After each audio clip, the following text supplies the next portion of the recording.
इस media bite में स्वागत है। एक गंभीर विषय है जिस पर मैं बाइट देने वाला हूं और वो विषय बंगाल से है। आप सभी ने सुना कि कुछ मिनटों पहले ममता बनर्जी जी ने बयान दिया है कि वह हारी नहीं है और वह इस कारण से इस्तीफा अर्थात रेजिग्नेशन नहीं देंगी, वो मुख्यमंत्री बनी रहेंगी। यह हास्यास्पद भी है और चिंताजनक भी है।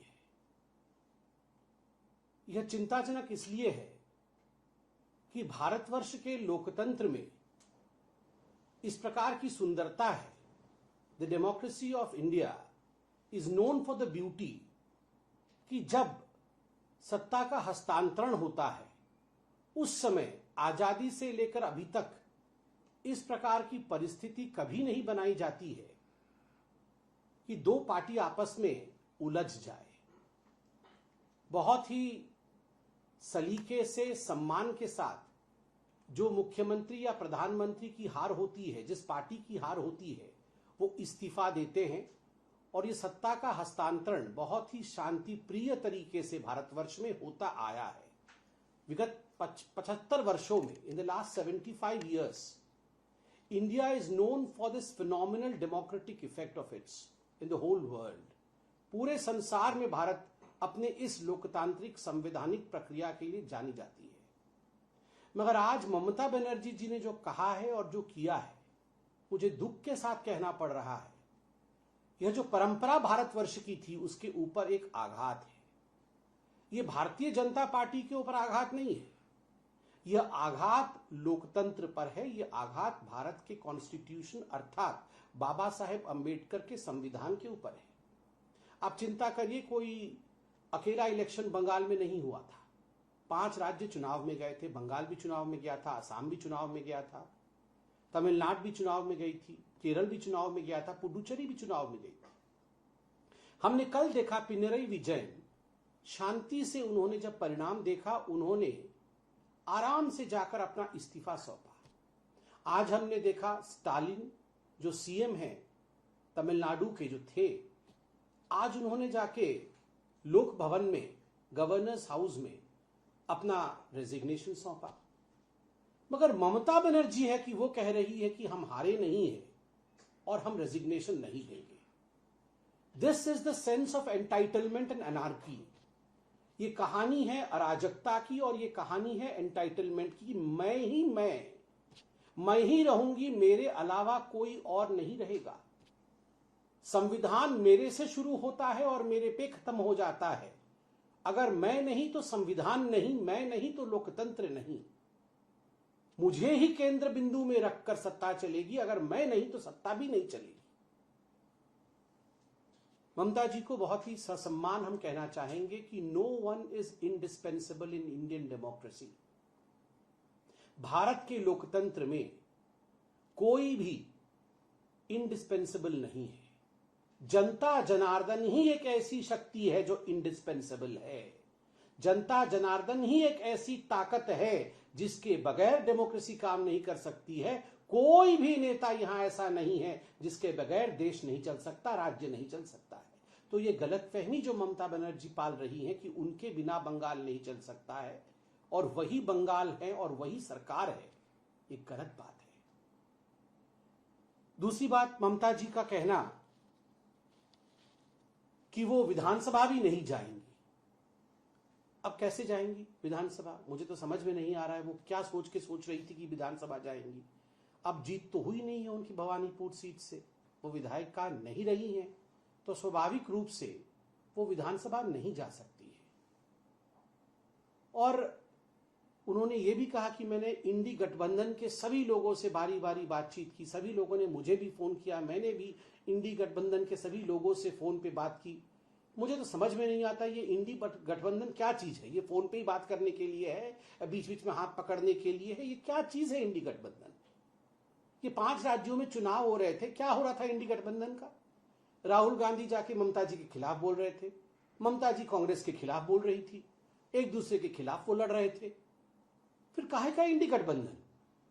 ये काहे का इंडी गठबंधन और किस चीज के गठबंधन को लेकर ये लड़ रहे हैं? लेफ्ट के खिलाफ तो कांग्रेस पार्टी लड़ रही थी केरल में, और अब वो बोल रहे हैं कि हम इंडी गठबंधन है।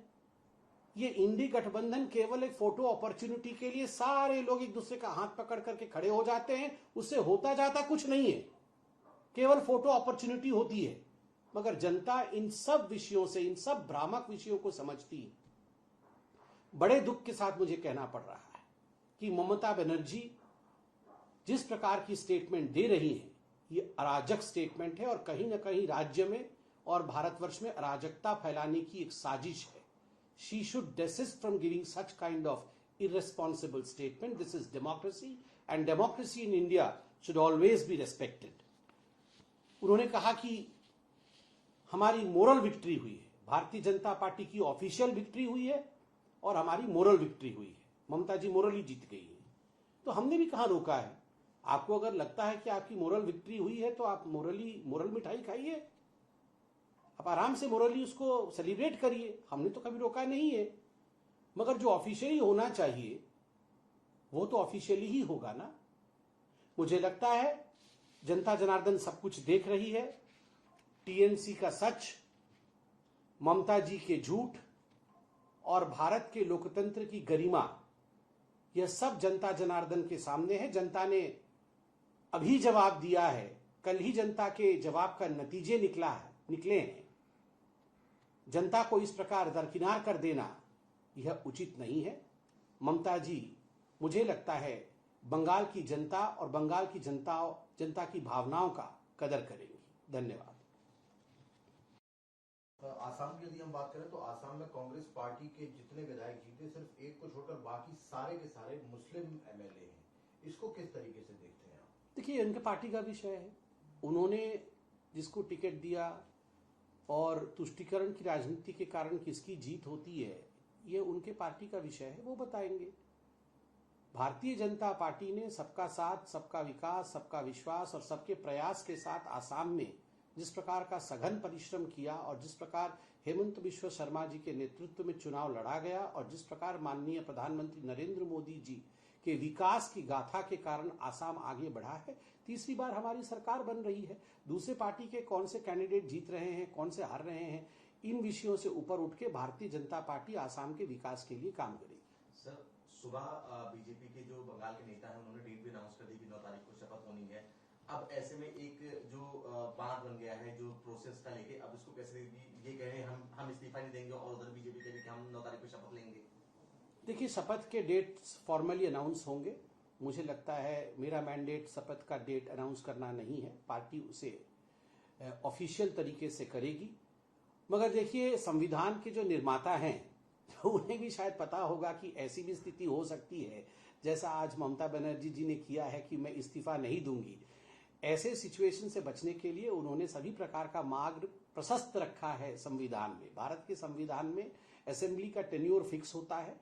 जहां तक मैं जानता हूं 7 मई को बंगाल के विधानसभा का टेन्योर समाप्त हो रहा है। स्वाभाविक रूप से जब टेन्योर समाप्त हो जाता है तो जो मुख्यमंत्री रहता है वो मुख्यमंत्री और नहीं रहता है।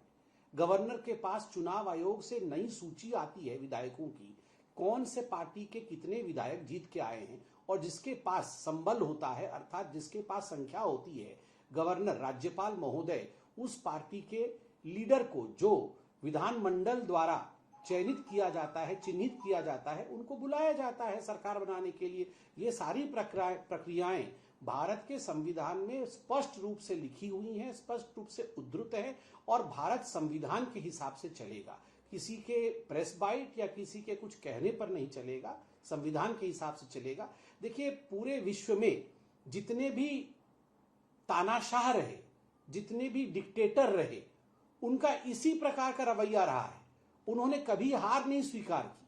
तानाशाह कभी हार नहीं स्वीकार करते हैं। वो कभी भी शांति प्रिय तरीके से पावर का हस्तांतरण हो जाए वह नहीं होने देते हैं। This is a typical dictatorial attitude. ये जो एटीट्यूड आज हम ममता जी का देख रहे हैं, ये एक टिपिकल तानाशाही मानसिकता है और मुझे लगता है बंगाल की जनता इसे जानती है, तभी इतना बड़ा बदलाव हुआ है। एक और सवाल है समित जी, जब से चुनाव परिणाम आए हैं उसके बाद में पूरे बंगाल में छुटपुट हिंसा की खबरें देखने को मिल रही हैं। हालांकि बीजेपी के कई कार्यकर्ताओं ने टीएमसी के कार्यालयों पर या टीएमसी के कर्मचारियों के साथ में झगड़ा भी किया। इसको पूरे सिनेरियो किस तरीके से? देखिए, कल माननीय प्रधानमंत्री जी ने बड़े स्पष्ट रूप से अपने भाषण में देश को संबोधित किया और दो विषय उन्होंने स्पष्टता के साथ रखा है कि इस बार पहली बार बंगाल में ऐसा चुनाव हुआ जिसमें जान माल की हानि नहीं हुई। उन्होंने धन्यवाद भी दिया, अभिनंदन किया चुनाव आयोग का, धन्यवाद दिया बंगाल की जनता का कि इस प्रकार शांतिप्रिय तरीके से चुनाव हुए हैं। अगर हिंसा की कोई घटना हो रही है तो उसके लिए सीएपीएफ वहां तैनात है। किसी भी कीमत पर हिंसा को नहीं सहा जाएगा। और प्रधानमंत्री जी ने भी एक आह्वान किया था सभी पॉलिटिकल पार्टीज के कार्यकर्ताओं को, जिसे सभी को गंभीरता से लेने की आवश्यकता है। उन्होंने कहा था, आइए हिंसा छोड़कर हम सब एक ही मार्ग पर चले और वो मार्ग विकास का मार्ग होगा। वह मार्ग होगा बंगाल को कैसे सोनार बंगाल बनाया जाए, सोने का बंगाल बनाया जाए। उसी मार्ग पे हम सबको चलना।